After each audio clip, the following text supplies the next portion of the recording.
ကဲသားတို့သမီးတို့ရေဒီနေ့တော့လေမမိုးတို့ကြက်ဟင်ကားသီးကြော်စားကြမယ်နော်ဒါကြက်ဟင်ကားသီးကိုလေပပလီးပြီးတော့စားလေးနဲ့နေပြီး15မိနစ်လောက်ထားရတယ်သားတို့သမီးတို့15မိနစ်လောက်ထားပြီးမှရေဆေးရေညစ်ချက်3ခါလောက်ရေဆေးလိုက်ဒါကြက်ဟင်ကားသီးပါဒါခင်းညင်သီးလေးထည့်မယ်နော်ဒါထောင်းထားတဲ့ပဇွန်ကြောင့်ဒါကြက်သွန်အဖြူအနီဒါလေးပဲနော်ကဲစချက်တော့မယ်နော်တဲအိုးလေးပူလာရင်စီထည့်ပါမယ်ကြက်ဟင်ကားသီးကြော်ဆိုတော့စီကနည်းနည်းများများလေးပို့ထည့်ရတယ်နော်ငါဒီကြောမယ်ကဲထောင်းရတဲ့ကြက်သွန်ဖြူနေထက်မယ်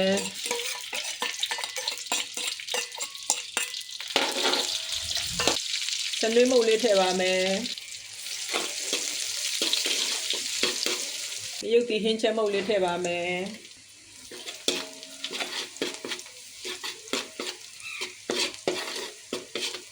ထောင်းထားတဲ့ပဇွန်ကြောက်လေးထည့်ရမယ်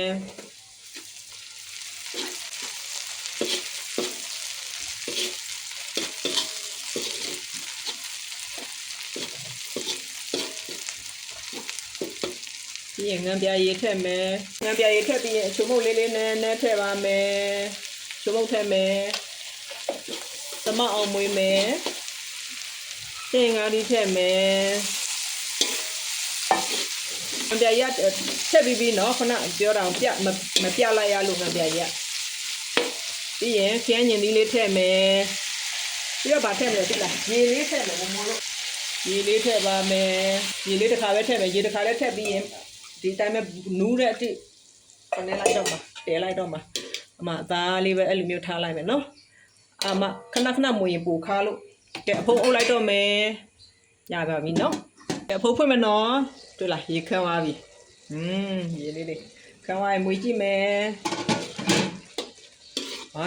ရေကြံသေးတယ်ဒီကြားထဲမှာလုံးဝမမွေဘူးနော်မမွေဘဲနဲ့ဒီအတိုင်းထားမှာမဟုတ်လို့ရင်အရန်ခါနေမှာဆိုလို့ရေမခမ်းသေးဘူးရေမခမ်းသေးတော့တစ်ခါအောင်ဆက်ထားရအောင်မယ်မမကရေခမ်းပြီးမှလို့ညညလေးလည်းဣသွားပြီနည်းနည်းမြည်ကြည့်မယ်ကောင်းလိုက်တာငံပြာရည်နည်းနည်းထည့်မယ်နည်းနည်းပေါ့သေးတယ်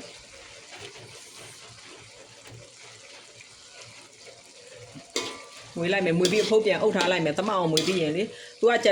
ခဏမွေရင်ပူခါတယ်ခဏမမွေပဲနဲ့ဒီအတိုင်းပဲနှက်ထားလိုက်ခနဲ့ကြမှာစီတွေခမ်းမတစ်ခါထားမွေအဲ့ပြီးတော့ပြန်အုပ်ထားလိုက်မယ်နော်သားတို့သမီးတို့အုပ်ထားလိုက်မယ်ဖွင့်ကြည့်လိုက်မယ်နော်ရပါပြီဟာရပြီနော်စီပြန်သွားပြီရတာလည်း okay ပဲခုနကတော့ရတာနည်းနည်းပေါ့လို့ပြန်ရေးထပ်ထည့်တာကရပါပြီမိပေးလိုက်ပါမယ်အဲ့ပဲနော်သားတို့သမီးတို့အားလုံးအဆင်ပြေကြပါစေဘိုင်ဘိုင်ဆက်စားကြည့်ကြနော်